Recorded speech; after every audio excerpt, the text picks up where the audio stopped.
Alors bonsoir à toutes et à tous, je suis ravi de vous retrouver pour une 295e rencontre VLIL. Et ce soir, on a la chance de recevoir à nouveau une autrice des Forges, les auteurs et les autrices des Forges qu'on connaît particulièrement bien dans cette émission. Et ce soir, c'est donc Michel Astrut pour son dernier roman, Simplement Immortel, et non pas mortel comme l'expression le veut. L'ouvrage est sorti il y a déjà un petit mois et évidemment, David Melmans sera là tout à l'heure pour nous parler aussi de sa relation avec Michel.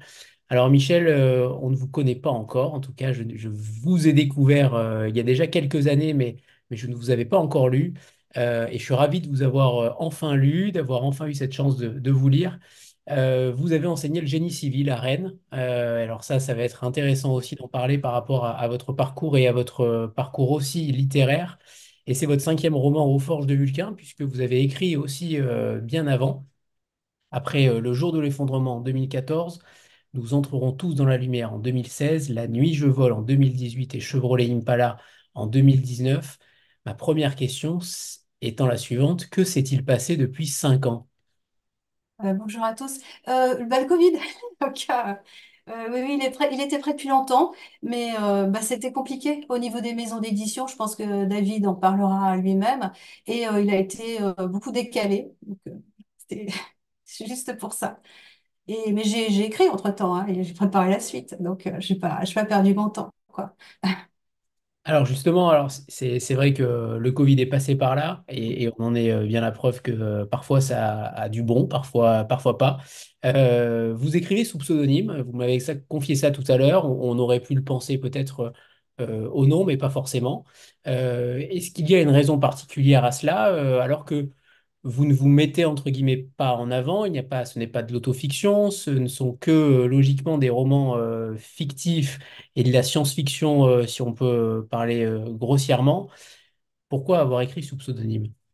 Alors, en fait, j'avais regardé la rencontre avec Jean-Luc et je savais que vous alliez me poser cette question. Et donc, j'y ai réfléchi aujourd'hui parce que j'avais fait ça instinctivement il y a des années. Et en fait, c'est très simple. Je voulais pas prendre mon nom d'épouse parce que c'est le nom de la famille de mon mari et en particulier de son père. Alors, c'est pas que je m'entends très bien avec tout le monde, mais c'est pour dire en fait l'origine. Donc, c'est plutôt le nom de son père. Si j'avais pris mon nom de jeune fille, c'était aussi le nom de mon père. Et si j'avais pris le nom de jeune fille de ma mère, qui s'appelle Antonini parce qu'elle est d'origine corse, ben c'était le nom de mes oncles ou de mon grand-père. Donc en fait, à chaque fois, c'était des noms d'hommes.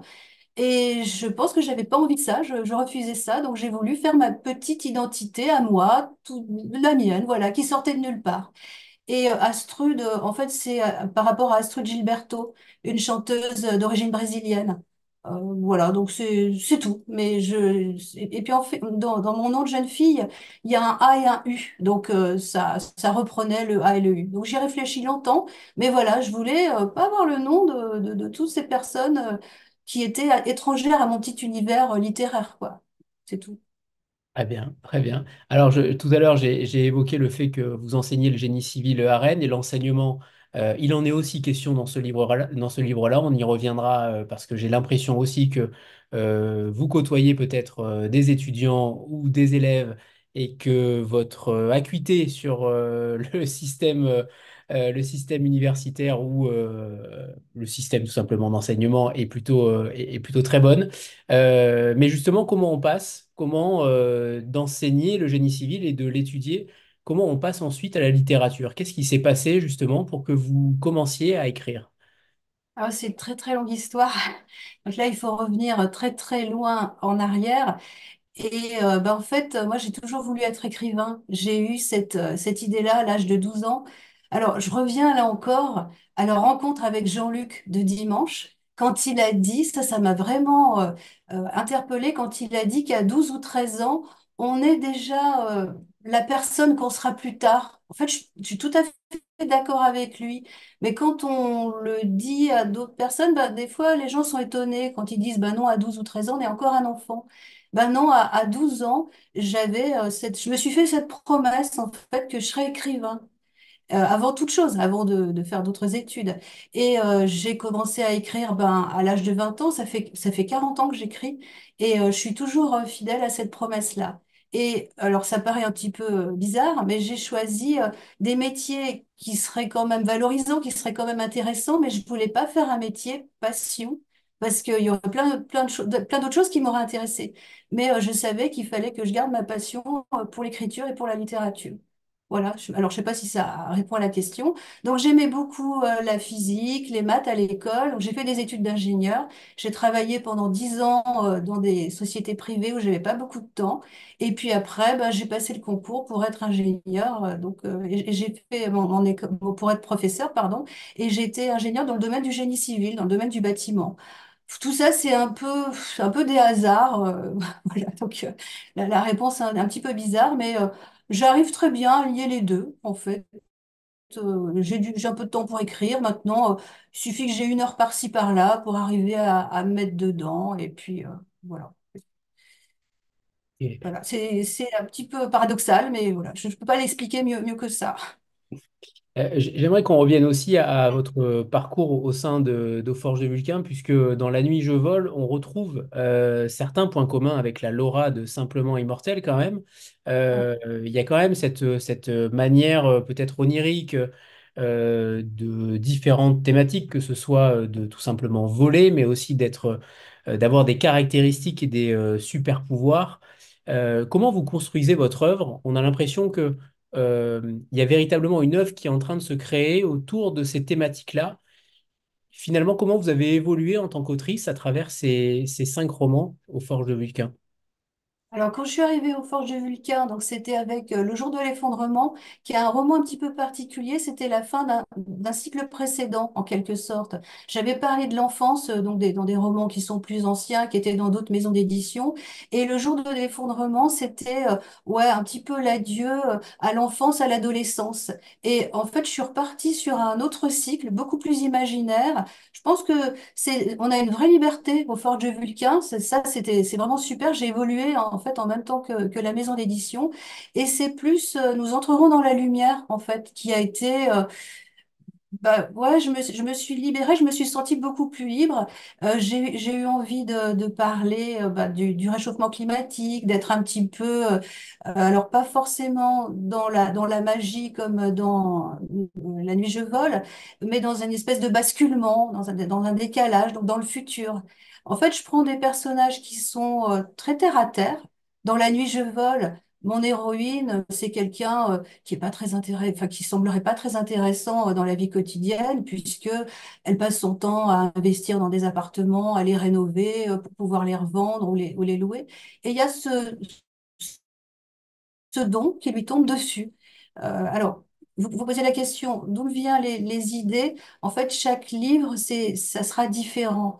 La nuit je vole, c'était une idée que j'avais depuis très longtemps, pendant une randonnée dans le Vercors. Je ne sais pas s'il y a des gens qui connaissent le Vercors ici. Il y a un mont qui s'appelle le mont Aiguille. Et donc, c'est une montagne très pointue, mais qui est allongée, comme le chat d'une aiguille. J'aimais beaucoup ce coin-là. On y allait souvent avec mes parents.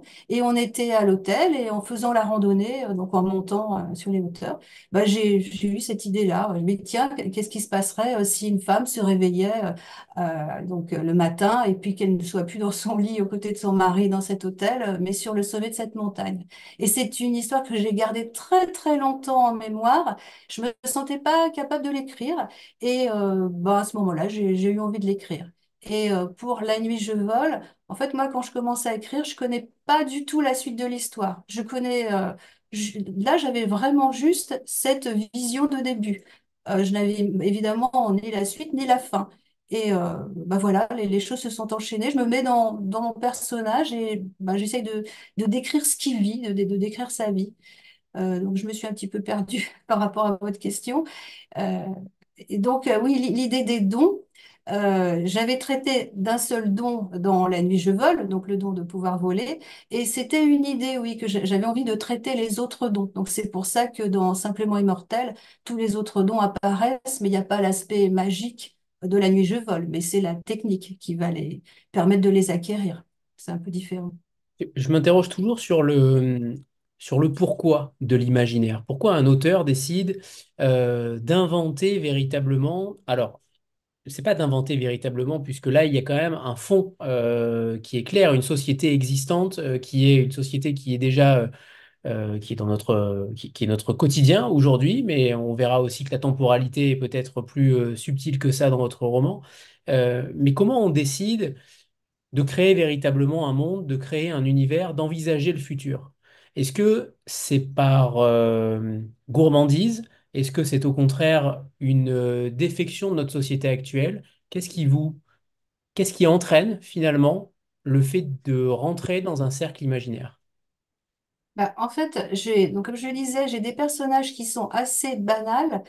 Moi, j'ai toujours voulu parler de personnages qui sont pas des héros ni des anti-héros, qui sont entre les deux, qui sont pas aimables non plus.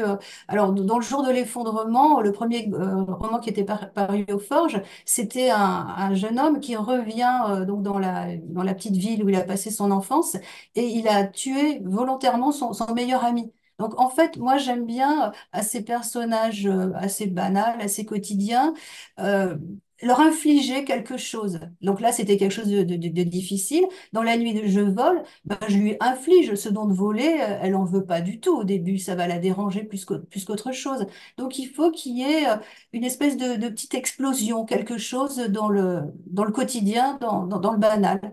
Et ben, dans Simplement immortel, c'est cette vision du futur. Ça aurait très bien pu se passer dans le présent, hein. Finalement, on peut faire plein de parallélismes avec des choses dans le présent.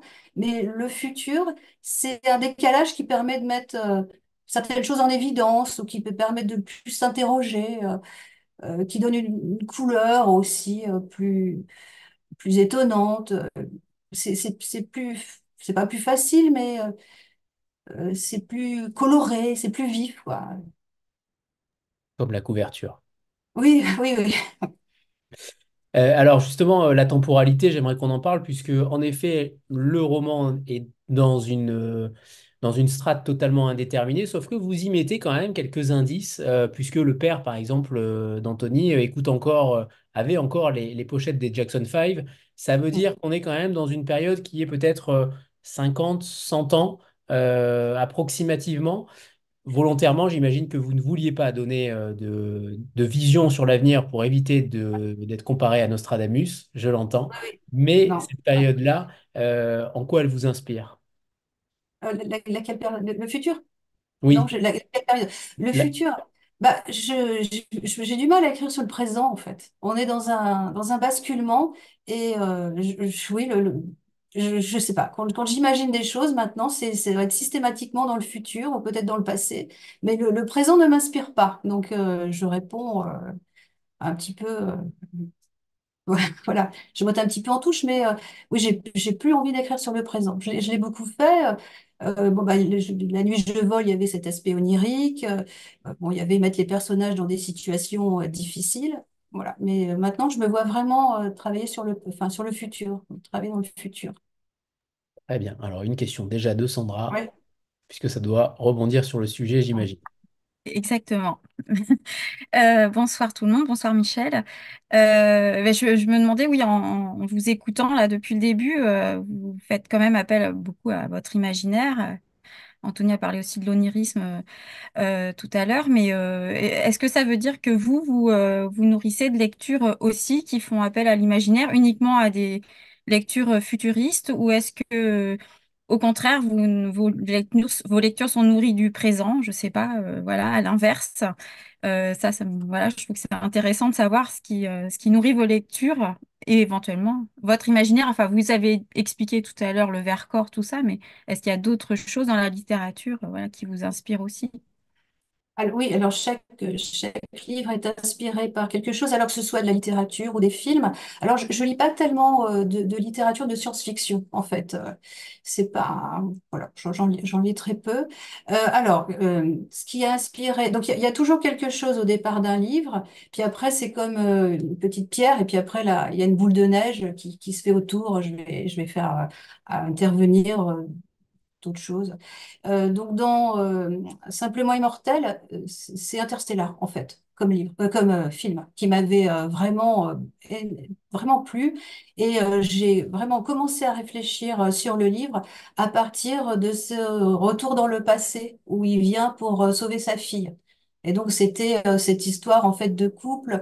L'homme, il a tellement d'amour, il a tellement envie de préserver sa famille, bah, qu'il arrive à acquérir ce don, voilà, de pouvoir revenir dans le passé. Et donc c'était ça le départ de Simplement Immortel. Donc on était dans le futur, obligatoirement, puisqu'il fallait pouvoir acquérir ces dons, et puis Interstellar était dans le futur. Donc c'était ça l'idée. J'avais déjà traité de la relation entre un père et sa fille dans Nous entrerons dans la lumière. Et donc ici, j'ai voulu mettre cette histoire d'amour parce que j'ai jamais écrit d'histoire d'amour parce que c'est compliqué, je trouve, d'écrire une belle histoire d'amour. Ça demande. Enfin bon, j'avais pas envie de m'attaquer à ça tout de suite. Et voilà, donc Interstellar, une histoire d'amour, avoir des dons, les autres dons que j'ai pas pu développer dans La nuit je vole, eh ben, c'était le début de ma boule de neige. Alors j'aimerais que vous nous parliez de cette société que vous avez imaginée, qui finalement, on l'imagine très bien, pourrait se réaliser. Tout est envisageable. Personne n'aurait cru il y a peut-être 50 ans que nos vies seraient celles actuellement, gouvernées par une intelligence artificielle potentiellement, par nos téléphones, gangrénées par nos téléphones. Comment vous la voyez, cette société que vous avez décrite dans Simplement Immortel, cette société militarisée, cette société où la liberté n'est plus? En fait, je vois une société avec vraiment des classes sociales très, très séparées. Alors, c'est une vision qui est sombre, hein, j'espère que je me trompe. Donc, on voit qu'il y a une petite caste de privilégiés qui vivent vraiment très confortablement, un peu comme on pourrait l'être maintenant. Et donc, pour sauvegarder la tranquillité et bah, le luxe, la prospérité de cette classe privilégiée, bah, on devine que derrière les frontières, il y a des gens, alors on ne sait pas s'ils sont carrément esclaves, mais qui vivent vraiment de façon très précaire, quoi. Donc moi j'imagine une société vraiment très séparée comme ça. Je parlais de votre roman, hein, Michel, hein. On est d'accord, Oui, hein? oui, oui, bien Oui, sûr, oui, ben oui. oui, oui. Et justement, j'aimerais que vous nous parliez aussi, parce que tout à l'heure, vous disiez que vous parliez de ces individus qui sont plutôt banals, mais vous parlez aussi dans ce roman-là de celles qui sont un petit peu détruites par le système, les laissées pour compte. Et ça, c'est en effet beaucoup plus rare en science-fiction, où en principe, on se concentre davantage sur les héroïnes et sur les héros. Là, vous prenez le contre-pied total d'une science-fiction qui est établie depuis déjà de nombreuses années. C'est un choix fort de votre part. Oui, alors bon, c'était bah oui, moi je parle toujours de ces gens-là. En fait, ça me serait pas venu à l'idée, oui, de parler de ceux qui réussissent, ça m'intéresse pas, ou de parler de ceux qui sont trop en bas non plus. Non, ça m'intéresse pas. J'aime bien, bah oui, m'intéresser à ces gens-là qui sont au milieu, qu'on voit jamais. Je vais réhabiliter, voilà, cette espèce de classe moyenne. Alors, ils sont, ce couple, donc, ils sont pris au piège en fait de leur choix. Euh, la femme est très ambitieuse, elle a décidé de gravir les échelons, d'entrer dans l'armée. Le mari, lui, est beaucoup plus contemplatif.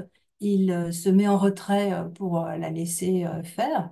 Et bah oui, tous les deux vont se retrouver un petit peu broyés par ce choix. Ce choix, il n'est pas viable en fait, à longue échéance. Alors, j'aimerais que vous nous parliez de ce couple, Anthony et Laura. Alors, c'est plutôt rare d'avoir un Anthony dans un roman et ça me comble véritablement. Ce couple-là, il part déjà d'un postulat, c'est que finalement, c'est ce que vous disiez un petit peu tout à l'heure, c'est ce postulat de départ-là. Ils s'engagent tous les deux potentiellement. Finalement, seule Laura réussit, en tout cas, elle a réussi en premier et c'est elle qui part Hum, finalement. hum. Vous jouez aussi sur cette métaphore peut-être de la réussite professionnelle où en effet il y a un déséquilibre dans un couple qui peut aboutir à peut-être différentes conséquences, mais ce choix-là de départ, est-ce qu'il est anodin ou pas? Alors au début, le fait que ce soit l'homme qui reste et la femme qui part, c'est ça la Oui. question? Ah oui, En- oui, non, non, c'est pas anodin du tout. Donc en fait, je fais très attention quand je choisis ben, le sexe de mes héros. Ça peut être indifférent. Enfin, je peux écrire avec des personnages masculins ou des personnages féminins.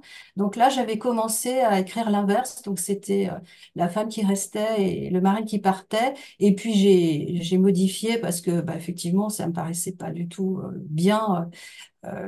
Mais en fait, l'homme est très fort lui aussi, hein. C'est pas parce qu'il reste et puis qu'il finalement, c'est pas qu'il se dévoue, mais c'est son caractère. Il est heureux de voir sa femme heureuse et c'est pas du tout un personnage qui est en retrait. Donc ça aurait pu être l'inverse, mais non, dans la société actuelle, enfin, on a quand même quelque chose à. Il faut faire attention à ce qu'on écrit. Et oui, oui, c'était très, très volontaire que ce soit la femme qui soit la soldate, on va dire. Même si les deux personnages, pour moi, sont aussi sont égaux, finalement, dans leur bagarre, dans leur bataille, quoi. C'est deux personnages très forts. Et ils sont d'autant plus légaux que le livre, clairement, fait la part égale entre les deux parties, entre Laura et Anthony, entre plutôt Anthony dans un premier temps et Laura ensuite. Ça aussi, c'est un choix pertinent qui aurait pu peut-être se transformer en chapitre alterné, une voix de l'un, la voix de l'un, la voix de l'autre.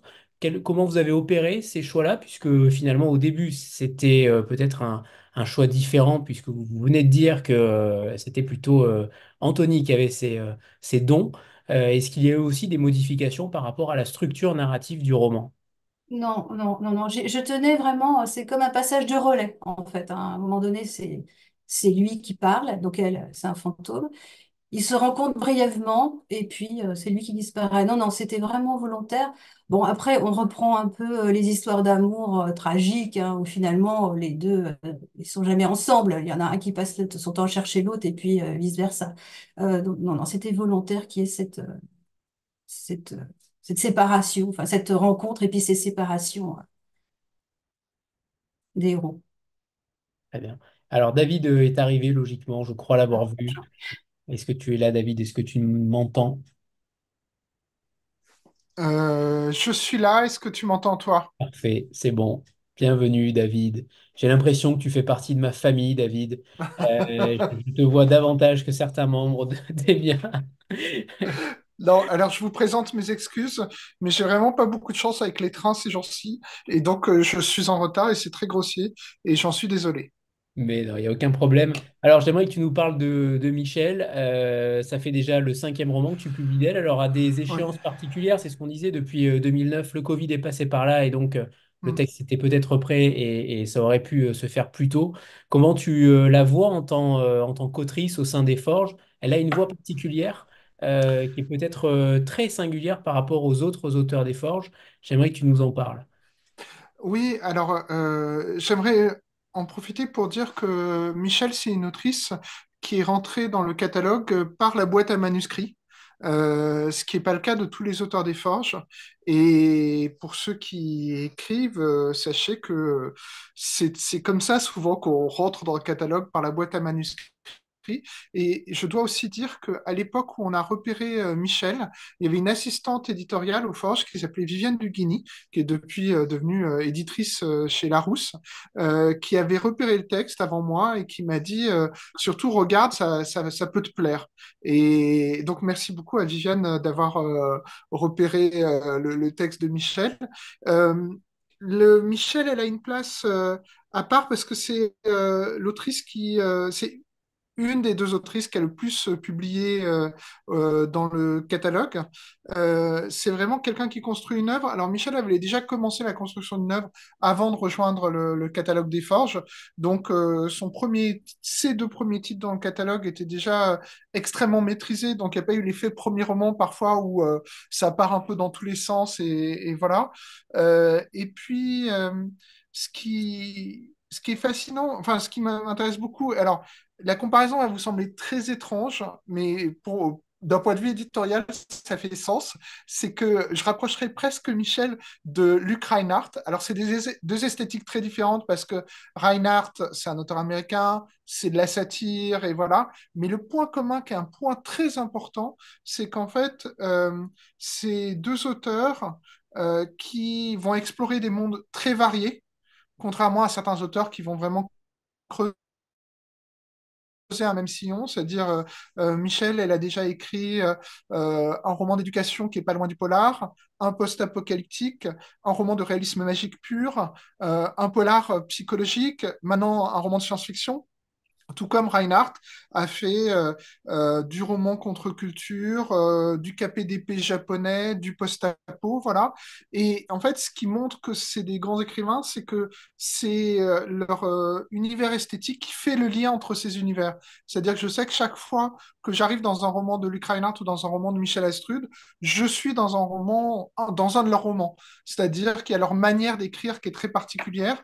Et je suis toujours fasciné par le fait que quand Michel arrive sur un nouvel univers, euh, parfois je dis, quand elle fait de la science-fiction, c'est que c'est comme si un auteur de la nouvelle vague faisait de la science-fiction. Voilà, c'est-à-dire il y a quelque chose d'à la fois distancié, de très élégant, de très délicat, qui passe avec un petit effet d'irréel, mais un sens du réel aussi. Voilà, donc quelque chose de très particulier que j'adore retrouver. Et voilà, et là, on est un peu pris par la sortie de Simplement Immortel. C'est d'ailleurs assez agréable de travailler. Alors, ça, c'est un peu les coulisses de l'édition, mais en littérature générale, il faut aller très très vite pour la sortie d'un livre, puisqu'il y a le tourniquet de la nouveauté est très très important. Ce qui est intéressant quand on est en littérature de genre, c'est que la rotation est très lente. Si on a plus de temps pour installer le titre, et les lecteurs d'imaginaire sont des lecteurs qui sont, pour une grande partie d'entre eux, assez férus de nouvelles voix, de nouvelles lectures.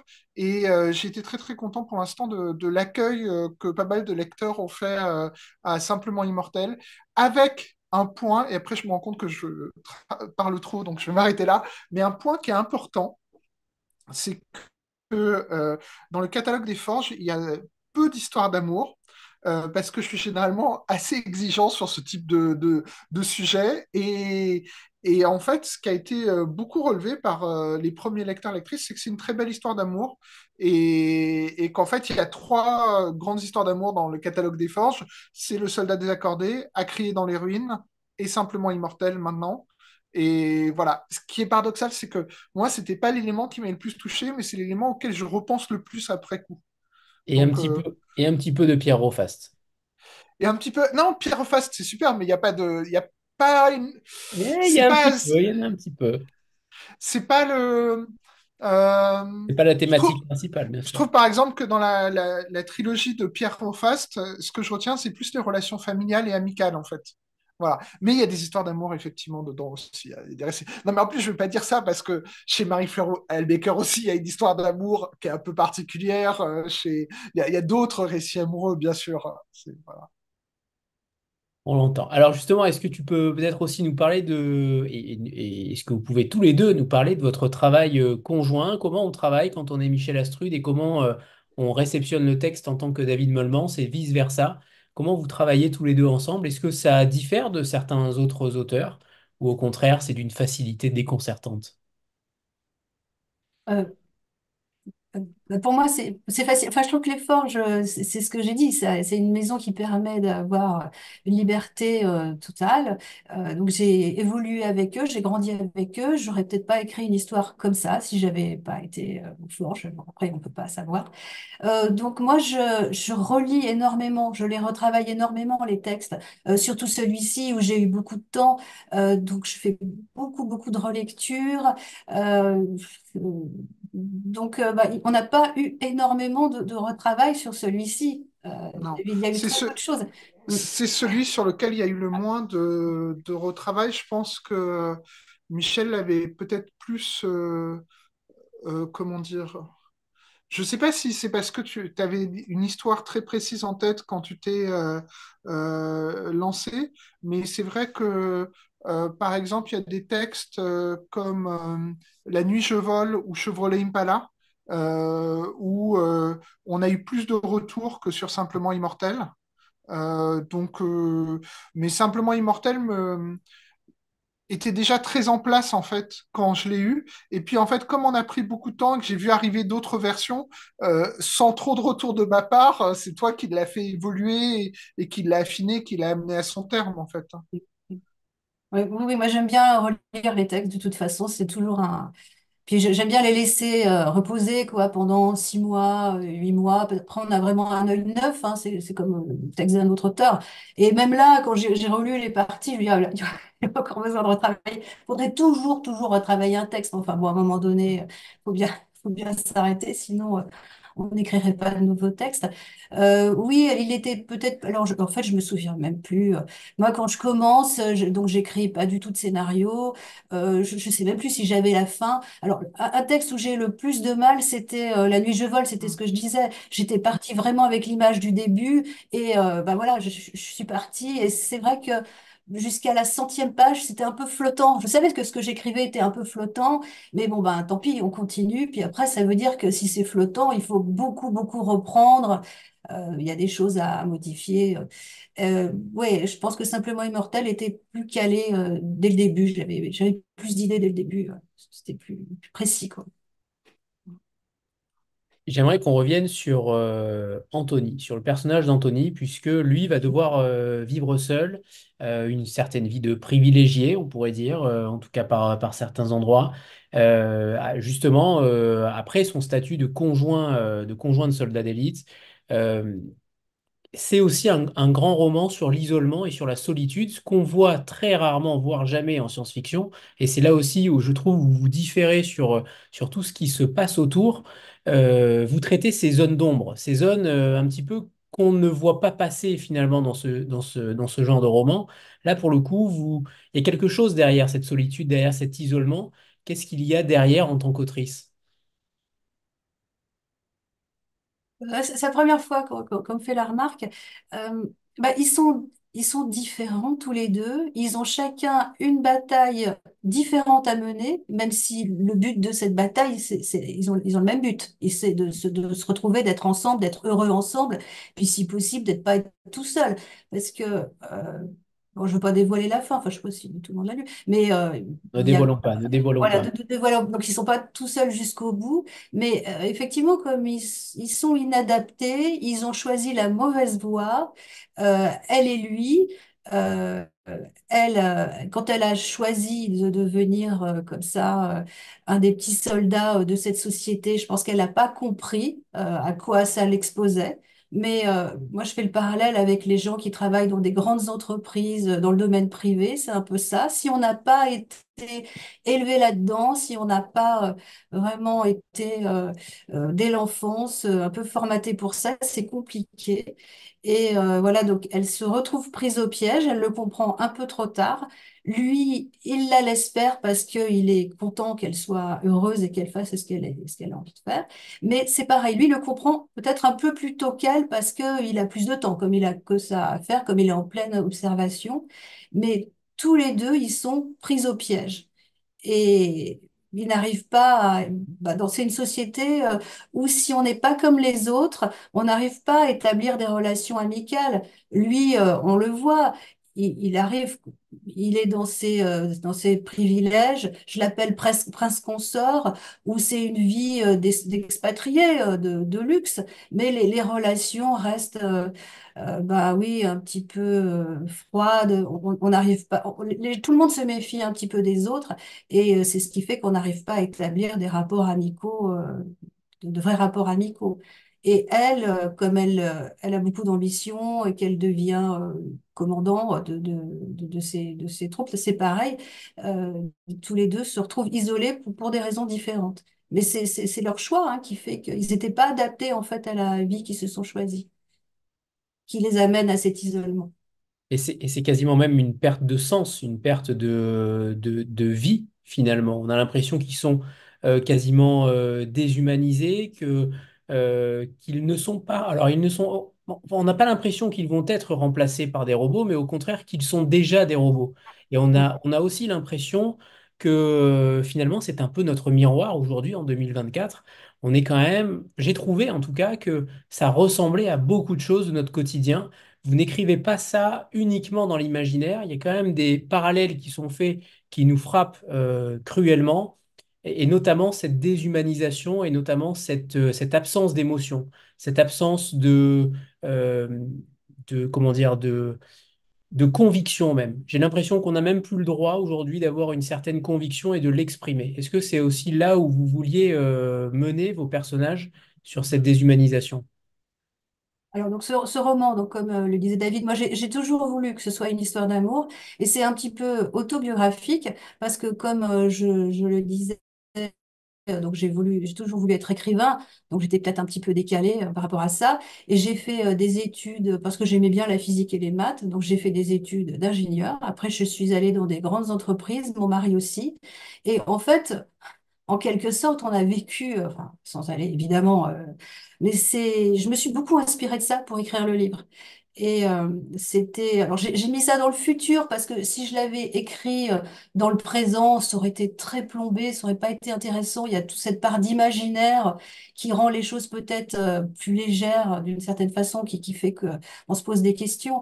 Mais ouais, ouais, moi j'ai vécu ça. Mon mari travaillait dans une entreprise, alors je vais pas citer le nom, mais on n'avait pas le droit d'être ensemble dans la même entreprise. Quand il y avait deux personnes de la même entreprise qui sortaient ensemble et qui se mariaient, il fallait qu'il y ait un des deux qui démissionne.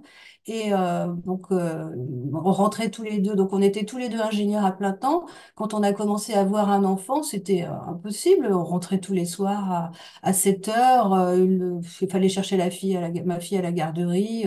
Elle était fatiguée. C'était même plus la peine d'écrire. C'était pas une vie. C'était il n'y avait plus rien, quoi. Effectivement, on devient des robots. Donc, j'ai rien inventé. Je me suis vraiment beaucoup inspirée de cette vie-là. C'est peut-être le roman le plus autobiographique que j'ai écrit, bien que ce soit un roman de science-fiction. Eh bien, en effet, c'est ça qui est très malin, c'est que on sent la métaphore, mais finalement, elle n'est pas forcément totalement visible. Et c'est le pouvoir de suggestion que vous faites dans ce roman-là. Il est quand même extrêmement fin et pertinent. Et j'aimerais qu'on parle aussi de cette société qui finalement prône le culte du mystère, culte du confidentiel. Souvent, dans peut-être toutes les 10-15 pages, on sent qu'il y a une information qui va sortir et finalement, on nous répond que c'est confidentiel. Cette part de la confidentialité des données, la confidentialité des faits, elle est peut-être pas si évidente aujourd'hui où l'information circule constamment, mais finalement, peut-être que les informations les plus importantes, elles sont véritablement confidentielles. Où vous vouliez en venir par rapport à ce système un petit peu kafkaïen, ce système un petit peu Big Brother qui surveille cette société-là? Alors, c'est vrai que dans ce roman-là, on voit vraiment les choses à leur vision. Enfin, c'est suggéré. J'ai suggéré des choses, mais j'explique pas toute la politique de la société. Bah, de toute façon, c'est une société militaire, donc on va pas donner les informations. C'est une société militaire et qui n'est pas si bien dirigée que ça, parce qu'il y a quand même des erreurs. On le voit bien, il y a des gens qui font pas forcément bien leur travail il y a des gros problèmes qui arrivent, ce qui existe aussi dans notre société, hein. On a l'impression que tout est bien maîtrisé, mais c'est pas toujours le cas. Voilà, bah donc du coup, j'ai rien inventé. De la même façon, hein, je me suis inspirée du monde réel. Euh, il y a, alors, c'est sans vouloir dire il y a un grand complot autour de nous, hein, je sais pas, j'ai pas cette thèse-là.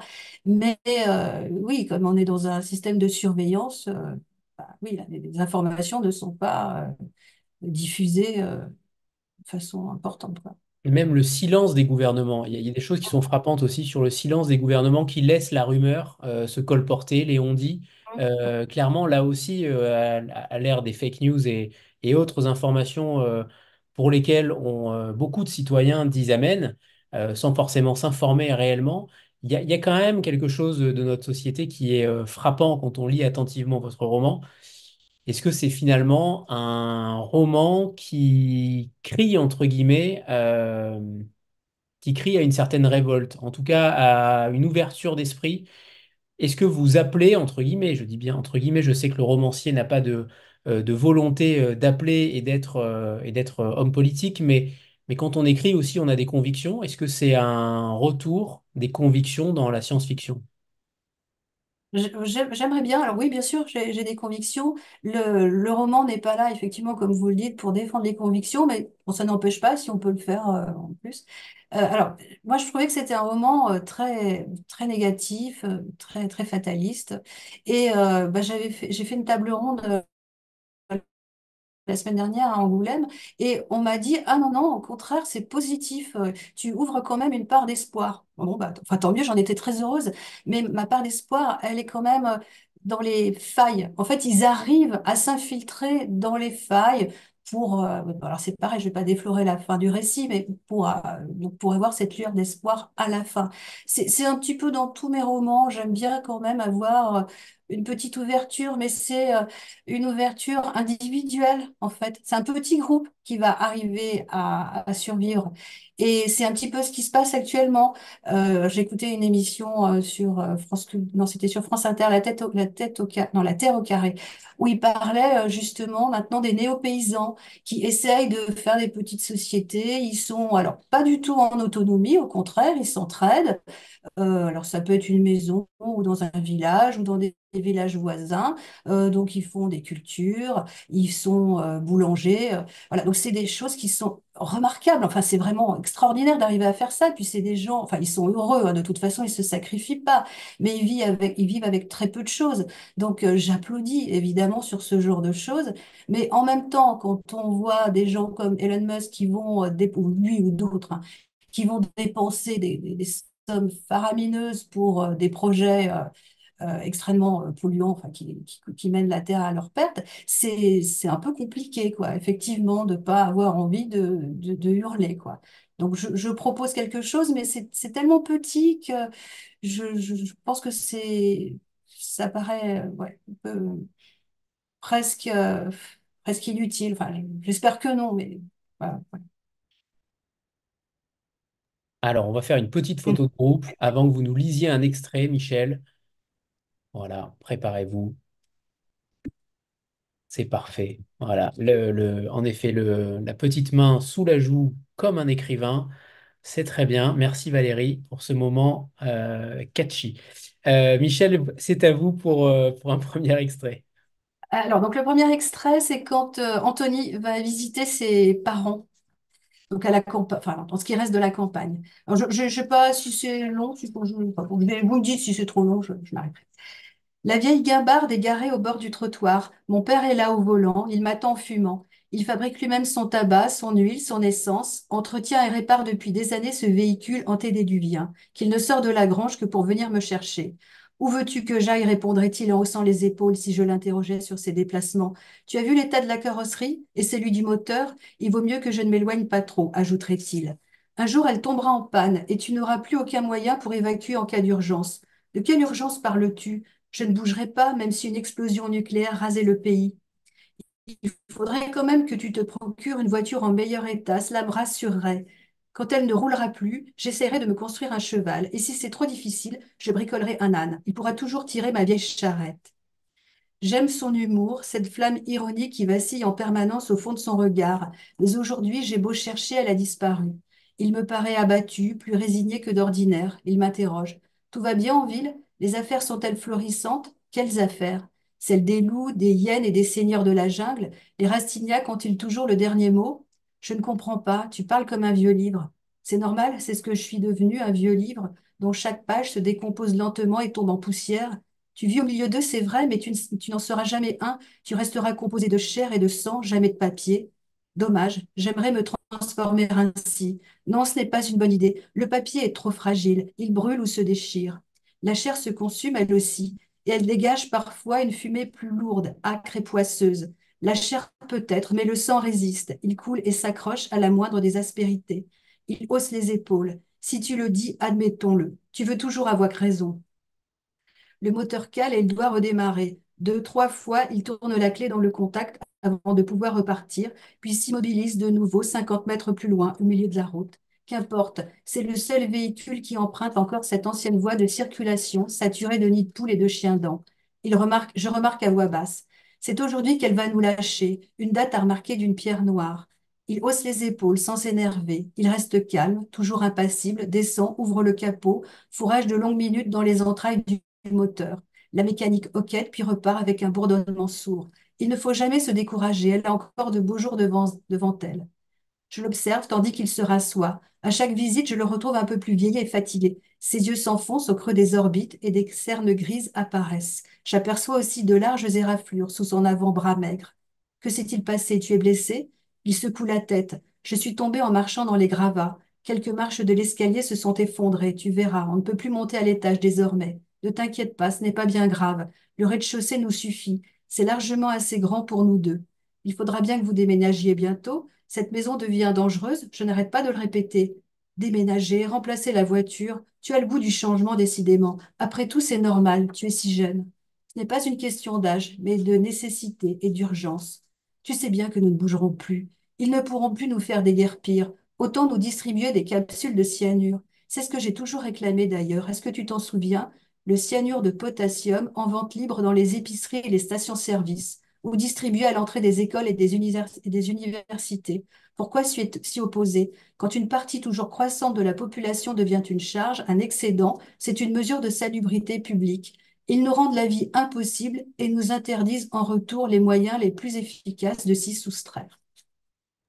Merci, Michel.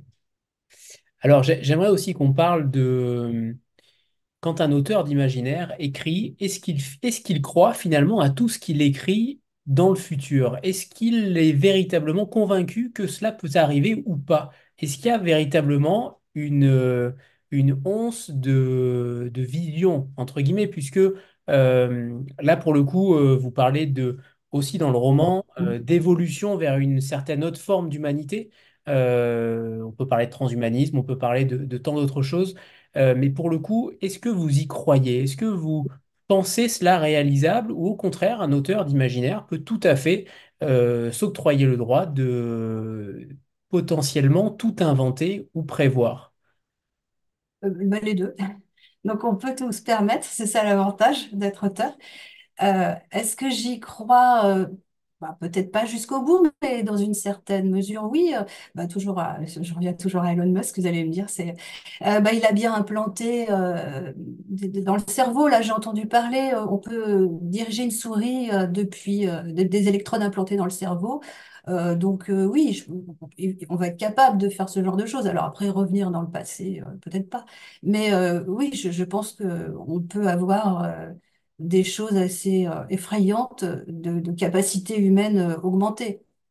Pour des raisons peut-être, ça serait sans doute pas pour les bonnes raisons d'ailleurs, pour des raisons militaires ou autres. Est-ce que vous voyez notre monde dans 50 ans? C'est une question que je pose de manière récurrente et vous avez écouté la rencontre avec Jean-Luc, donc je la repose bien entendu puisque c'est une question qui intervient à chaque fois. Dans 50 ans, en 2074, comment vous voyez la société dans laquelle nous vivons? Est-ce qu'elle sera celle de simplement immortels ou au contraire plus aseptisée ou beaucoup plus libre? Finalement, puisque ce sont peut-être les deux mots-clés de ce roman, la liberté et le côté aseptisant de nos consciences. Comment vous la voyez, cette société? En fait, je suis en train de l'imaginer puisque donc je parlais de Nous entrerons dans la lumière, qui était un peu le premier roman où je me suis confronté au futur, mais c'était un futur assez proche, puisque c'était un père et sa fille qui fuyaient la sécheresse que subissait la France, et puis des guerres aussi. Et ils traversent la France pour essayer de s'enfuir. Ils se retrouvent bloqués sur une plage, dans un port. En fait, les bateaux partent plus. Et la jeune fille qui a vraiment évolué sous les yeux du père rencontre une bande de jeunes, d'hommes, de femmes, et en fait, ils décident de réparer un bateau et de partir. Et donc, c'était une fin très ouverte. Et donc là, j'ai imaginé la suite. Et moi, je reste. Donc là, je suis en train d'imaginer justement ce futur avec deux livres. Après, ces jeunes gens, alors je ne vais pas déflorer des livres qui ne sont pas encore parus et même pas encore tout à fait finis d'écrire, mais j'imagine pas une société aseptisée, comme dans Simplement Immortel pour certains, pour les privilégiés, et puis pour les autres, pas du tout. On va peut-être en faire de la main-d'œuvre. Parce que comme on aura moins d'énergie, peut-être qu'on sera obligé d'utiliser plus de main-d'œuvre humaine finalement pour économiser de l'énergie. Et ouais, je les imagine parquet, avec plus ou moins de liberté, mais dans des endroits pas du tout verdoyants, dans des endroits pas du tout agréables à vivre. Donc, ouais, j'imagine vraiment une société séparée en deux. Je- On a hâte. ouais. Ouais, on a c'est ça. Bon, après, j'imagine, hein, mais il y a des moyens de s'y opposer, je suis sûre. Disons que quand on voit les projections des auteurs de science-fiction des années 40, 50, 60, que ce soit Asimov ou Philippe K. Dick, on s'inquiète aussi quand aujourd'hui les auteurs parlent et font des récits de science-fiction, puisque souvent ça se réalise. Donc c'est toujours très inquiétant. Sandra, c'est à toi. Oui, justement par rapport à ça, par rapport au fait d'avoir recours à la science-fiction au futur, je me demandais si, aussi bien pour vous, Michel, ou pour toi, David, est-ce que c'est un univers qui permet en fait de s'ouvrir tous les champs des possibles, puisque si on considère le présent et le passé, tout est déjà fait, déterminé, on ne peut guère revenir dessus, mais finalement, le futur ouvre toute possibilité dans l'imaginaire, dans les histoires. Est-ce que c'est comme ça que vous considérez aussi ce recours au futur, à la science-fiction? Oui, après, franchement, j'ai pas de frein. Je peux très bien, dans la nuit je vole, je peux très bien inventer de voler. Et puis dans ce livre, quand je racontais quand elle s'envolait, j'y croyais vraiment, hein, donc j'ai pas de frein. Après, j'écrirai peut-être pas forcément tout le temps sur la science-fiction. Pour l'instant, ça me plaît beaucoup. Donc comme je le disais, ça permet d'éclairer notre réalité avec des lumières particulières. Donc j'aime beaucoup. Il va y avoir donc c'est la suite nous entrerons dans la lumière. Après, non, j'écrirai pas forcément tout le temps dans le futur. Mais le futur, effectivement, est très riche. Ça permet une liberté, une inventivité. Puis les lecteurs s'attendent à tout. Les lecteurs sont pas bridés, donc on va pas les choquer non, c'est très très agréable comme univers. En préambule, je vous parlais de l'enseignement. Il y a des passages plutôt savoureux sur l'enseignement. Je vais en citer un, page 30. Cet enseignant pourrait nous hypnotiser et délivrer son message à distance, directement dans nos cerveaux. L'information s'écoulerait comme un rêve et s'imprimerait sans effort dans nos mémoires. Comme ce serait pratique, facile, vous ne trouvez pas? Nous n'aurions plus à écouter, noter, apprendre, perdre autant de temps à accomplir ces tâches fastidieuses. Alors là, j'imagine que c'est votre casquette d'enseignante qui parle aujourd'hui où certains étudiants ont du mal à se concentrer, ont du mal à apprendre, à lâcher leur téléphone quand ils sont en cours ou autre. Et je vois que vous acquiescez, nous sommes sur la même longueur d'onde puisque j'enseigne aussi. Pour le coup, c'est aussi un roman qui interpelle par rapport à ces questions-là, par rapport à l'intelligence artificielle, où aujourd'hui de nombreux étudiants, et je ne dirais pas la totalité, mais presque, utilisent l'IA pour rédiger, sans passer par la case réflexion, leurs devoirs. Dans la marge de votre livre, j'ai noté j'en rêve, et puis j'ai mis non, et puis j'ai mis oui, et puis j'ai mis non, et en réalité, je ne sais plus. Aujourd'hui, je ne sais plus quelle est la bonne méthode. Est-ce que c'est déjà perdu? Est-ce que le combat est perdu d'avance pour retrouver une certaine concentration, une certaine acuité de nos jeunes? Alors, je ne parle pas évidemment de tous les jeunes, on ne va pas généraliser, mais quand même, il y a une grande partie, que ce soit au collège, au lycée ou même plus tard en, en études académiques, il y a un véritable problème et personne n'en parle finalement trop. L'intelligence artificielle est à peine effleurée du doigt sur ces questions-là. Vous mettez le doigt dessus. Est-ce qu'il y a véritablement aussi un retour d'expérience sur ce genre de choses? Alors, moi, j'enseigne donc le génie civil. Alors, je vais expliquer rapidement à quoi ça consiste. C'est dimensionner, enfin, c'est plutôt des maths et de la physique. Donc, l'intelligence artificielle va en utiliser des logiciels, mais depuis longtemps. Donc, ils vont pas se servir de ça pour faire des rédactions ou ce genre de choses dont vous parliez. Mais par contre, c'est vrai que c'est la première année où je me trouve confrontée, donc j'enseigne à des BTS, hein, donc c'est des jeunes qui ont plus de 18 ans, qui ont eu leur bac, et c'est la première année où je les trouve insaisissables. En fait, c'est des étudiants qui sont beaucoup plus absentéistes qu'avant. Et bon, le téléphone, ça fait déjà longtemps qu'ils l'ont, mais pas tant que ça. Bon, ils sont travailleurs, mais ouais, on a l'impression que c'est des savonnettes.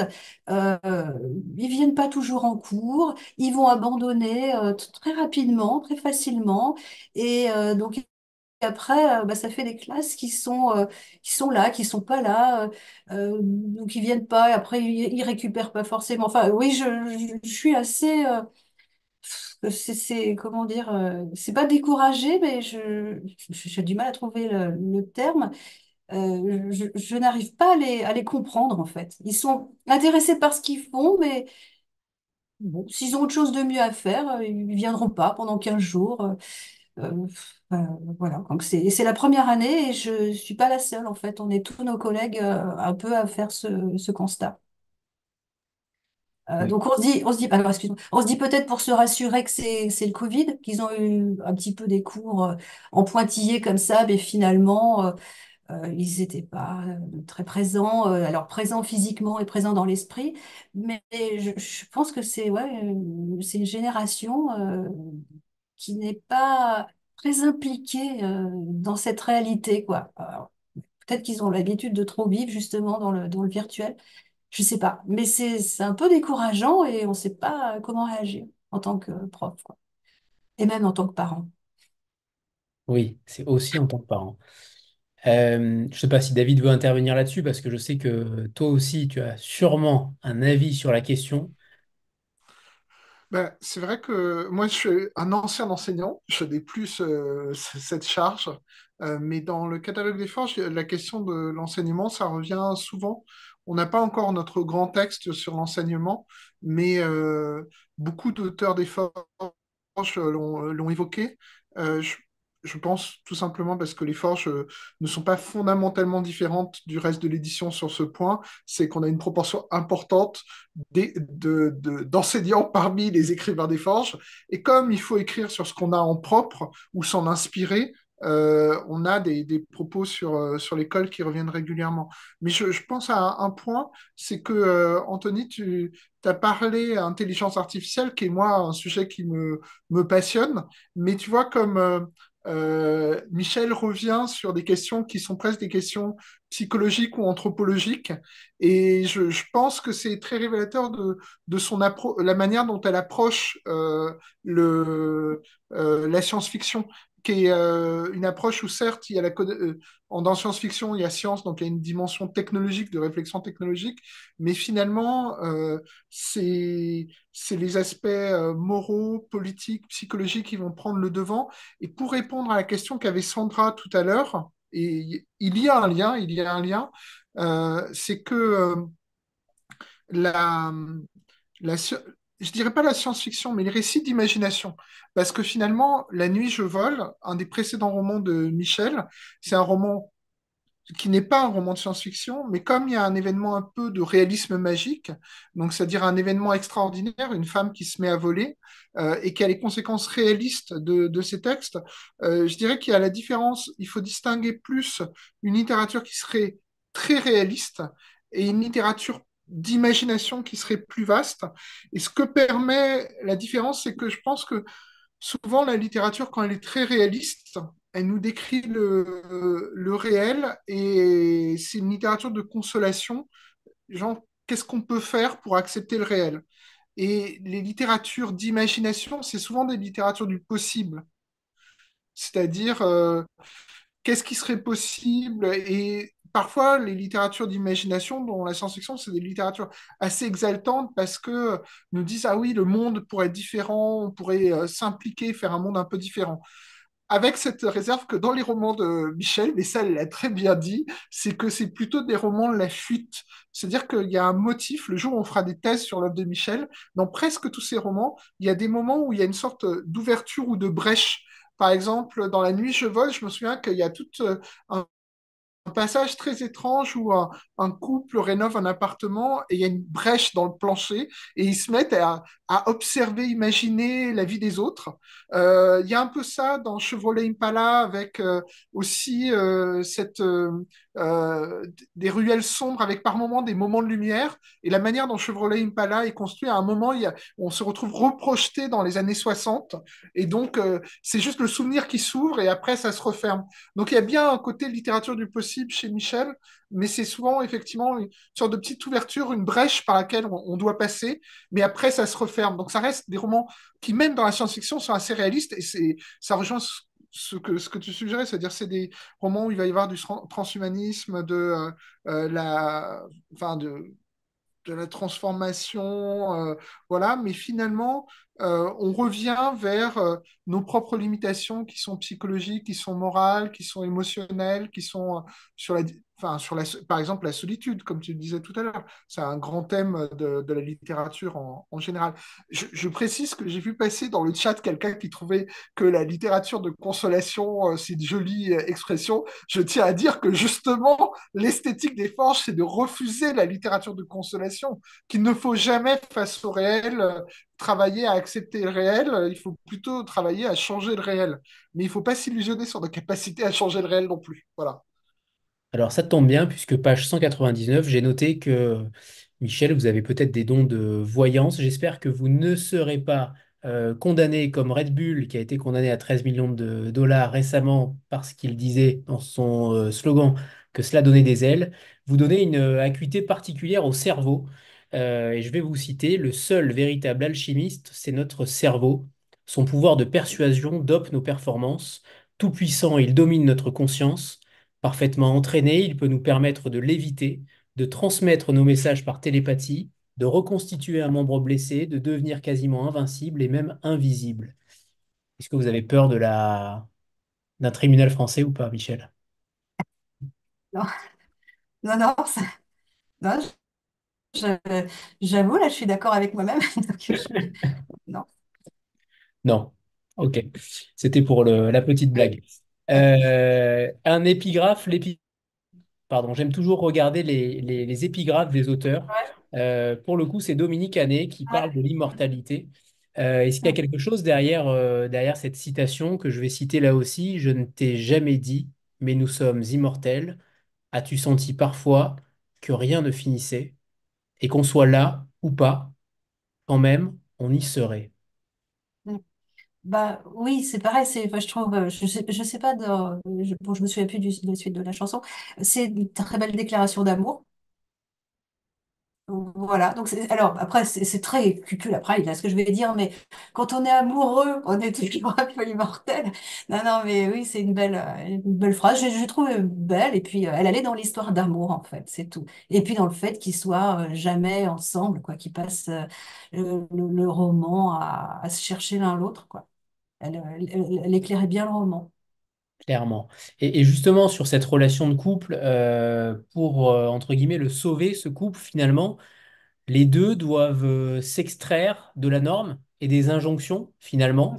Est-ce que c'est aussi un message qu'on enverrait en disant, voilà, libérez-vous de ces injonctions-là pour sauver un couple, pour en tout cas trouver des solutions, pour essayer d'avancer? Est-ce qu'il faut se libérer de toutes ces injonctions sociales, que ce soit la grossesse, le mariage et tant d'autres choses, finalement, puisqu'il est aussi question de grossesse dans ce roman, et de manière admirable aussi.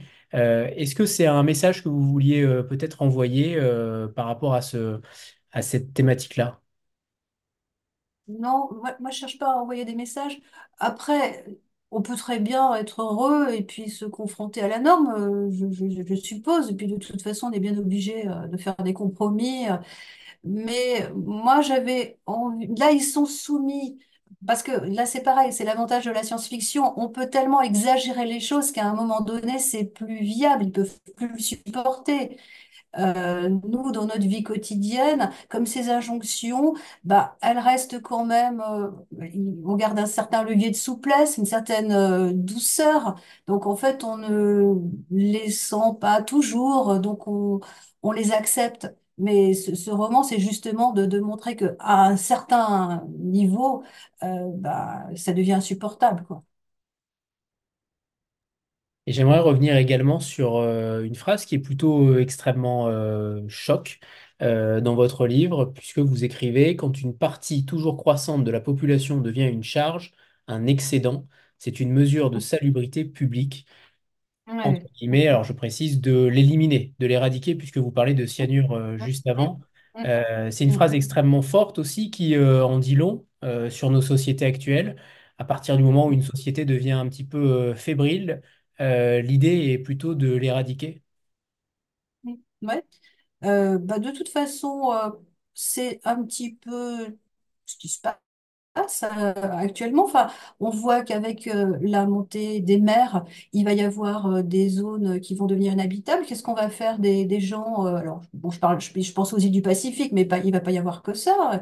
À un moment donné, on les laisse se débrouiller. Enfin, bon, il y a quand même des familles. Enfin, c'est ce qui se passe actuellement, sans pilule de cyanure. Je pense que ouais, une part de nos dirigeants l'ont accepté. Enfin, ouais, moi, ça existe déjà. Donc, ouais, ouais. Mais ces pilules de cyanure, moi, c'est quelque chose auquel j'ai toujours pensé parce que bah, même je suis contre la souffrance inutile. Donc, ouais, je pense qu'on devrait permettre plus facilement, quand on est très âgé, quand on est très malade, de pouvoir se délivrer et de pouvoir finir sereinement. C'est quelque chose auquel je suis très, très attachée. Bon, après, pas du cyanure. Alors, j'ai mis du cyanure parce que c'était des rappels. C'était les nazis, je pense qu'ils s'étaient suicidés de cette façon après la guerre, hein. Bon, je pense qu'on peut trouver quand même avec cette société tellement évoluée, tellement inventive, des solutions beaucoup plus élégantes et poétiques. Mais ouais, ouais, c'est quelque chose auquel je tiens bien. Alors, j'aimerais que vous nous parliez également de non seulement du titre, mais aussi de la couverture, parce que il y a cet individu qui est démasqué, c'est le seul de la couverture. Comment vous avez choisi cette couverture et ce titre-là? Est-ce que David est intervenu? Est-ce que c'était le titre initial? Et aussi, donc, nous expliquer nous expliquer tout simplement la couverture. Est-ce qu'il y a un message particulier derrière cet homme? On a l'impression que c'est un homme, je ne sais pas, vous allez peut-être nous dire, avec deux yeux de couleurs différentes d'ailleurs. Là aussi, le moindre détail est important chez les forges. Parlez-nous de ces deux éléments. Alors, le titre, c'est moi. Et ouais, c'est important, le titre d'un roman. Et j'ai eu du mal à trouver ce titre-là. Je me souviens très très bien du moment où je l'ai trouvé. Je suis en train de me promener dans la campagne, là. C'était une belle après-midi d'été. Et voilà, ça m'est venu d'un coup. Et c'était parfait. Et j'ai jamais voulu le changer. Et voilà, donc j'aime beaucoup le titre. Il y a eu certains romans où on a été obligé de changer les titres. C'est toujours compliqué de changer un titre. Et alors la couverture, pour le coup, c'est pas moi. La première fois que j'ai vu la couverture, j'avoue que j'étais très surprise. Bon, je l'aime beaucoup, hein. Maintenant, je l'adore, hein, il n'y a pas de problème. Mais non, non, j'étais très surprise et je vais peut-être laisser David en parler parce qu'il en parle beaucoup mieux que moi, la Et c'est couverture. évidemment, une fois de plus, Elena Vieillard qui fait un travail à chaque fois dingue sur les couvertures. Ouais. Alors, sur le titre, comme tu l'as dit, Anthony, ce n'est pas la première fois que je participe à Avril, donc il est possible que je me répète, mais peut-être que parmi vous, il y a aussi des gens qui m'ont jamais entendu dire ça.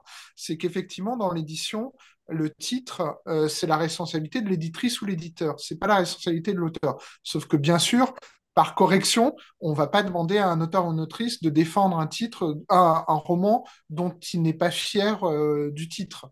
Il arrive très souvent en forge que le titre de travail et le titre publié soient différents. Pour toutes sortes de raisons, parce que il y a des titres de work in progress qui sont très bons pour travailler, mais qui en fait ne seront pas des bons titres commercialement. Voilà. Simplement Immortel, j'ai toujours trouvé que c'était un très très bon titre parce que je pense que le terme fait signe vers les deux éléments importants du récit qui sont pour moi l'immortalité qui est presque un concept de science-fiction qu'un concept métaphysique. Et comme l'a dit tout à l'heure Michel, l'immortalité, c'est aussi quelque chose qu'on touche par le sentiment amoureux, avec le sentiment de d'immédiateté et d'immortalité qu'il y a dans l'immédiat amoureux. Donc, je trouvais que c'était le titre parfait. Et j'aime bien l'élégance de dire simplement immortel, parce que justement, c'est presque une dichotomie, enfin, voilà, d'accoler de deux termes qui ne. euh, L'immortalité, c'est à la fois simple et pas simple du tout, en fait. Voilà. C'est Donc, je presque un trouvais que le titre oxymore. était parfait. Presque un oxymore, c'était le mot que je cherchais, merci. Là, je sens que je fatigue un peu parfois, mais voilà. Sur la couverture, il faut voir que Elena Vieillard, qui fait donc toutes nos couvertures, elle a souvent pas accès au texte ou le temps de les lire avant publication. Donc, ce qui est petite anecdote, c'est que souvent je reçois un message d'Elena 2 ans après la sortie d'un livre en disant j'ai enfin eu le temps de le lire. C'est quand même très très bien. Hein. Voilà. Mais ces avis arrivent souvent des années après. Voilà, parce que ça doit être une des rares personnes à avoir la totalité du catalogue des forges avec moi. Voilà. Et en fait, ce qu'on a fait, c'est qu'on lui a envoyé un résumé un peu développé. Et surtout, elle nous dit à quoi ça vous fait penser comme récit. Et en fait, ce que j'essaie de lui dire, c'est que moi, il y a le côté société militariste, c'est un truc très distinct parce que même si la dystopie est un genre littéraire très développé, notamment en science-fiction, la science-fiction avec une dimension militariste, c'est finalement devenu assez rare. Donc, je trouvais que c'était quelque chose qu'il fallait faire. Euh, L'autre élément aussi, c'est que je lui disais, c'est la distinction entre, c'est une histoire d'amour entre deux personnages et qui sont dans donc avec cette idée qu'ils vont devoir s'affranchir de quelque chose. Donc là, l'affranchissement, bah, il est figuré par le fait que il y a une des personnes qui ne porte pas son masque en entier. Et donc, c'est elle qui a inventé ces casques à l'infini, parce que dans les sociétés du futur, qui sont des sociétés uniformes, tout le monde se ressemble, tout le monde a le même masque. Et c'est des masques qui sont un tout petit peu Star Wars, c'est un petit peu tête de mort pour donner un côté lugubre. Par contre, il y a eu plusieurs essais de couverture et il y a quelque chose que j'ai rajouté où c'est moi qui lui ai fait une remarque pour changer, c'est que les couleurs initiales étaient complètement différentes. C'était un aplat très sombre et unique et c'est peut-être la seule chose qui a reposé sur moi, c'est qu'en fait, il y a quelque chose de très élégant dans la science-fiction de Michel, dans l'univers de Michel. Et moi, ça a fait beaucoup penser à quelque chose musicalement qu'on appelle la synthwave. C'est un type de musique très inspiré de la musique des années 80, très enfin, c'est des synthés et voilà. Et en fait, la synthwave, c'est aussi un genre visuel, en fait, avec un petit peu de néon, un petit peu de... Voilà, et je lui ai dit, bah, au lieu de nous faire un aplat noir sur le fond, un fond noir avec ces casques blancs comme ça, fais-nous quelque chose, une gamme de couleurs un peu étrange. Et elle nous a fait une gamme de couleurs synthwave. Alors, les yeux des casques, c'est presque le coucher de l'horizon kitsch qu'il y a dans les textes, enfin dans l'univers synthwave. Et voilà. Quant aux deux yeux de couleurs différentes, c'est une invention d'Elena. C'est vraiment quelque chose qui lui est venu comme ça. Et je me suis dit, bah, je sais pas, c'est aussi une manière de dire, c'est une originalité du personnage, ça évoque David Bowie aussi. Enfin bon, voilà, les couvertures, c'est un peu des tests projectifs. On peut y voir plein de choses différentes selon nos cultures variées. Voilà. Et Daft Punk, évidemment. Oui, Daft Punk aussi, oui, c'est vrai que les casques font un peu Daft Punk. Enfin, un des deux Daft Punk, oui. Isabelle, c'est à toi. Oui, bonsoir à tous. Bonsoir Michel, bonsoir David. Alors moi, j'ai pas encore lu votre roman, mais c'est vrai que je reviens sur la couverture. Par contre, quand je l'ai vu, alors évidemment, la référence à Star Wars m'a frappé tout de suite, mais surtout, ce qui m'a frappé sur le personnage qui n'est pas masqué, c'est qu'il est rouge, et moi je me suis dit, il a l'air en colère, ce personnage. Donc je ne sais pas s'il y a un lien ou aucun. c'est le hasard. Enfin, ça n'a pas de lien avec le. Mais du coup, je me suis dit, enfin, ça me donnait cette impression de rébellion aussi, peut-être du coup, enfin, on sent qu'il y a, et, ouais, qu'il y a une forme de résistance, peut-être. Du coup, je me demandais s'il y avait un lien, mais peut-être pas du tout. Bah, de toute façon, nous, c'est là où... Et Elena, en fait, elle travaille pas avec d'autres maisons d'édition. Elle a déjà, comme ses couvertures il y a quelques années ont commencé à être bien connues, elle a eu des ébauches comment dire, de collaboration avec des maisons d'édition.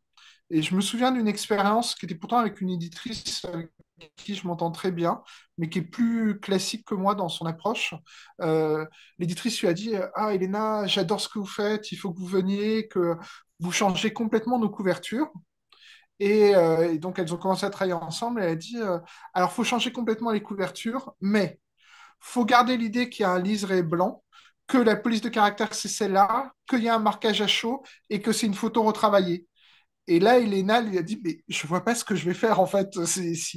Et le problème, c'est que les éditeurs et éditrices, souvent, ont une très mauvaise culture visuelle et ça ne les empêche pas de mettre la bride de manière très serrée sur le dos des graphistes en disant alors je veux tel objet, puis tel objet, puis tel objet, et ils rentrent beaucoup dans le détail. Et parfois, on a aussi des auteurs qui aimeraient rentrer dans le détail en disant je voudrais que tel objet soit sur la couverture, et tel objet, et tel objet, et tel objet. Et voilà, alors que en fait, je ne pense pas que ce soit une très bonne idée. Les meilleures couvertures d'Elena, c'est les couvertures où on l'a complètement laissé faire. Enfin, en lui donnant quelques éléments, mais pas des éléments concrets. C'est-à-dire, par exemple, dans la présentation que je lui ai faite, je lui ai pas dit je veux un casque, je veux des choses comme ça. Et quand je lui ai dit j'aimerais bien une gamme de couleurs synthwave, c'est dans un deuxième temps, de manière à affiner sa proposition. Donc voilà, mais tout ça pour dire que par exemple, Elena, elle ne travaille pas avec d'autres maisons d'édition parce que je pense que c'est dur quand on est graphiste, parfois de travailler avec des éditeurs et des éditrices et que les quelques fois où je me suis laissé aller à faire plein de remarques, c'est les fois où on n'est pas passé loin de casser la couverture, c'est-à-dire où il y avait une belle mécanique qui était mise en place par Elena et en voulant la triturer, on l'a un peu massacrée, quoi. Eh bien, Mais Michel, vous avez maintenant adoré la couverture, ça y est. Ah oui, franchement, j'adore, c'est celle que je préfère de tous mes bouquins. Enfin, j'aime bien les autres, mais oui, oui, mais c'est vrai qu'au début, j'étais très surprise. Je m'attendais à quelque chose de plus paysager. euh, mais bon, c'est ça qui est bien, justement, d'intervenir à plusieurs sur un livre et puis voilà, d'avoir une illustratrice qui a cette force. Ouais, je la trouve très, très, très chouette, très, très puissante. Je reviens sur un passage aussi qui m'a marqué. J'ai l'impression que beaucoup de passages m'ont marqué. Alors celui-ci, il est page 72. Il est sur nos sociétés, encore une fois, qui sont un petit peu tout blanc ou tout noir. Et je vous cite, Le scepticisme suffit pour devenir coupable. Et les principes auxquels nous devons adhérer changent radicalement en si peu de temps. Pour la même parole, à quelques mois d'écart, vous pouvez obtenir une promotion ou finir en prison. C'est toujours tout blanc ou tout noir. C'est fort, ça aussi. C'est tellement symptomatique de nos sociétés où justement la versatilité de nos avis, de nos gouvernements, de la prise de parole en public, de finalement nos sociétés, de notre rôle de citoyen. On a l'impression que tout est très mouvant. C'est quelque chose qui est très important dans le livre puisque on voit aussi ce côté extrêmement étiré des choses, des faits qui d'un côté peuvent être plutôt positifs et d'un autre côté extrêmement négatifs sans jamais devenir manichéen. J'ai trouvé que ces phrases-là, une fois de plus, éclairaient beaucoup cette métaphore sur la société.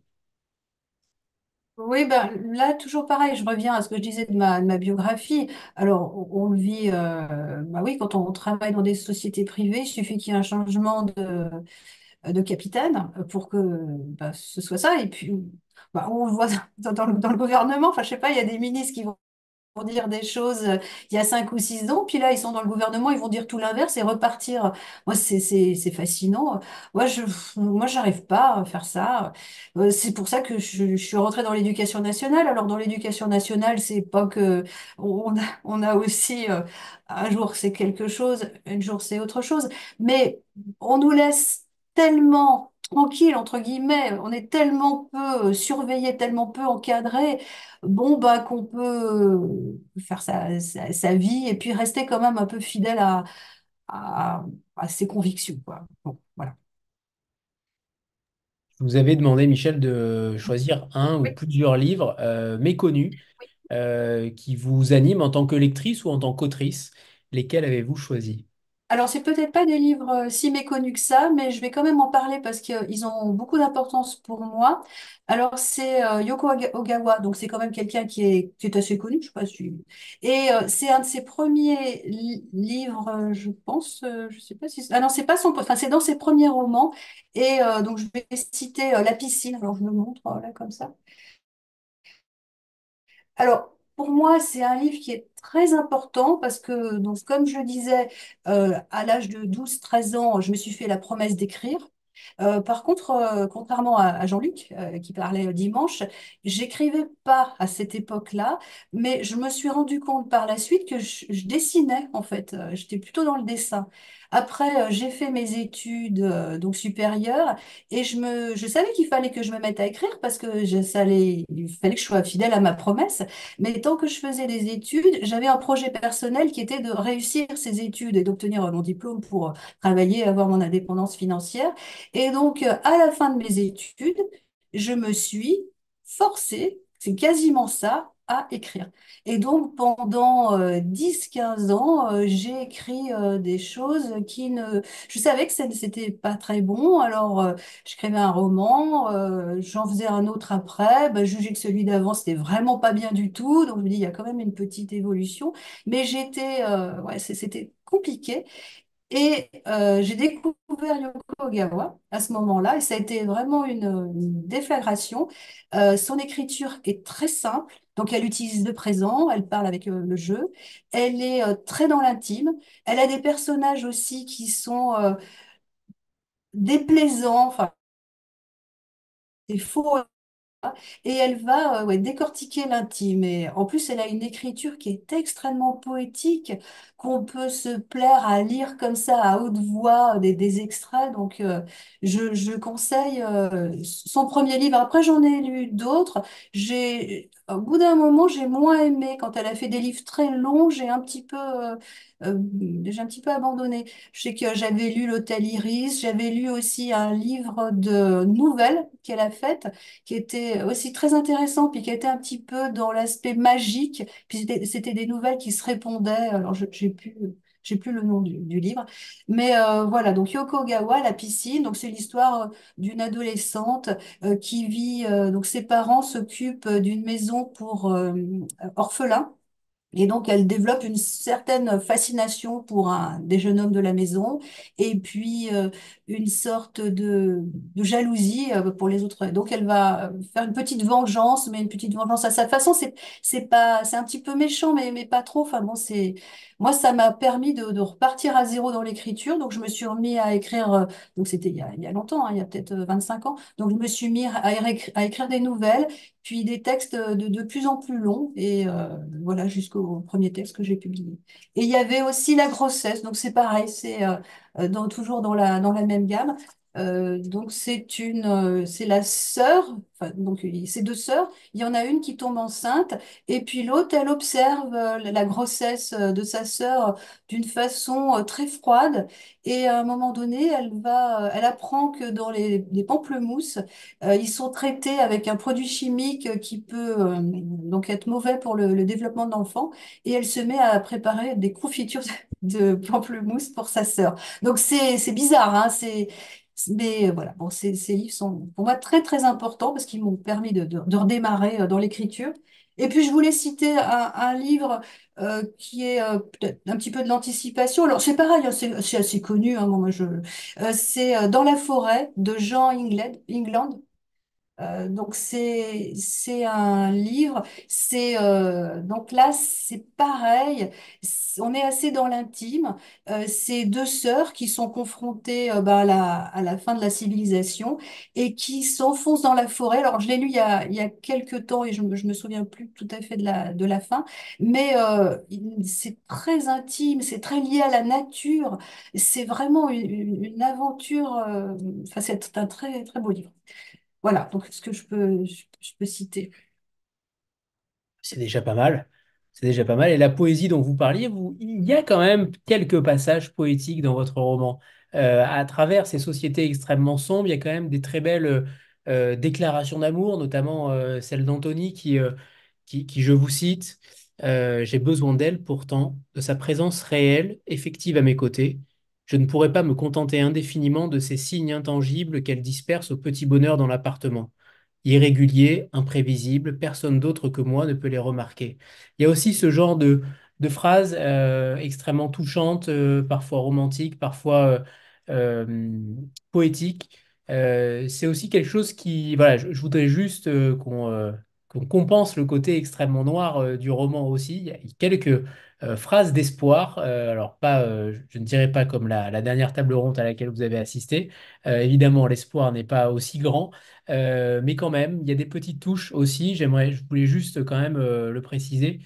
Et j'aimerais maintenant que vous nous parliez pour finir cette rencontre, Michel, de ce prochain roman qui est donc une suite de ce que j'ai cru comprendre, qui est déjà écrit, en cours d'écriture. Comment Euh, où vous en êtes concrètement?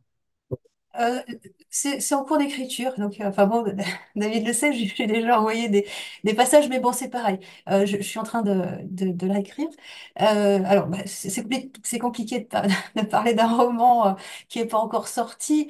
Bah, c'est ces jeunes gens là qui vont prendre un bateau et puis qui vont se retrouver sur une île. Et là, je me suis inspirée. C'est un petit peu comme Robinson Crusoe. Voilà, mais dans le futur, quoi. Et ben, ils vont être confrontés, donc ils vont arriver à faire leur petite société, ça va être bien. Et puis à un moment donné, ben, il va y avoir des choses qui vont venir de l'extérieur, en particulier cette mer qui est de plus en plus polluée, qui est de plus en plus recouverte par des déchets plastiques. Et voilà la thématique du prochain roman. Et ah oui. Je, je m'étais beaucoup inspirée aussi de ce livre, L'homme aux yeux à facettes. Je sais pas. Donc, je conseille aussi sa lecture. Donc, ça n'a rien à voir. C'est un roman, c'est taïwanais, il me semble. Et donc, c'est pareil, c'est avec les déchets plastiques. C'est des gens qui arrivent à survivre sur les déchets plastiques. Et c'est la lecture de ce roman. Moi, c'est toujours en fait une lecture ou un film qui va me donner envie d'écrire. À partir de ça, alors évidemment, sans plagier, mais ça m'ouvre un nouvel univers, ça, ça me donne de l'imagination. Et c'est surprenant que vous ayez choisi uniquement, donc, alors pas excepté Jane England, mais uniquement de la littérature asiatique. Vous vous sentez, j'imagine, proche d'elle. Qu'est-ce qu'il y a derrière cette envie? Est-ce que c'est un pur hasard? Au contraire, il y a quand même un véritable faisceau là, faisceau d'indices. Non, je pense que c'est un hasard. Alors moi, je sais pas, je vais beaucoup dans les bibliothèques. Et dans la bibliothèque où j'allais à l'époque, eh ben, il y avait un gros rayon littérature asiatique. Et c'est pas plus compliqué que ça. Je pense que c'est ce qui m'a permis de découvrir, bah, depuis mon enfance, hein, les bibliothèques, les médiathèques sont très, très importantes. Et bon, après, c'est vrai qu'on est soumis au choix de la personne responsable. Donc, je pense que c'est simplement qu'à cette époque-là, à la bibliothèque de Saint-Brieuc, il y avait un très bon rayon asiatique. Voilà. Parfait, parfait. La Bretagne et l'Asie, voilà, les points communs secrets. Voilà. Merci infiniment à tous les deux. Oui, David, pardon. Non, je pense à une toute petite chose. Anthony, tes émissions, c'est pendant les confinements que ça a commencé, c'est ça? Tout à fait, tout à Et fait. là, je sais pas, côté Forge, pendant les confinements, on a commencé notre podcast. Donc, on a un podcast très irrégulier où parfois il y a 4 épisodes dans une journée et parfois il y a 4 mois sans épisode. Donc, nous n'avons pas ton sérieux. Mais en fait, quand on a commencé, on a fait le tour de tous les auteurs des Forges. Chacun a une petite émission et on leur a demandé, enfin, je leur ai demandé ce qu'ils lisaient. Et c'est vrai que ça avait été à ce moment-là un étonnement, c'est-à-dire que Michel, en fait, avait détaillé une grande partie de sa bibliothèque japonaise. Alors après, éditorialement, ça m'a beaucoup aidé parce que quand on sait ce qu'un auteur aime lire, on finit par mieux comprendre comment il écrit, ce qu'il veut faire, et ceci, ce qu'il comprend d'un auteur. Parce que souvent, on peut aimer le même auteur, mais en retenir des choses très très différentes, voire diamétralement opposées. Et voilà, il faut toujours garder à l'esprit que tous les auteurs sont des lecteurs avant tout et commencent par la lecture et tout finit par la lecture. Exactement. Merci, David. Et en effet, derrière vous, Michel, ce ne sont pas des romans asiatiques, mais des dossiers administratifs. C'est la première fois qu'on reçoit un auteur qui a autant Vous n'êtes pas phobique administrative, ça c'est sûr. Non, c'est des cours. En fait, il y a des photocopies. Ah bah, je me suis mis. Alors, en fait, c'est le match Rennes-Milan aujourd'hui, en ce moment même. Donc, le séjour est condamné. Il y a mon fils qui est dans le séjour. Et c'est bien parce qu'on n'a pas trop entendu de hurlements. Et donc, je me suis confinée dans. C'est pas mon bureau, c'est plus le bureau de mon conjoint que le mien. Voilà. Et en Mais effet, je suis tranquille. personne n'a hurlé alors qu'il y a déjà eu 5 buts, et Ah, ça, d'accord. c'est un exploit. Merci infiniment à tous les deux, merci à tous et on se retrouve pour un prochain auteur des Forges, pourquoi pas dans les semaines ou les mois à venir. Merci à tous, merci pour votre gentillesse et votre confiance. Au revoir Merci. tout le monde. Merci Merci Michel et beaucoup. Au David. revoir. Au revoir à tous.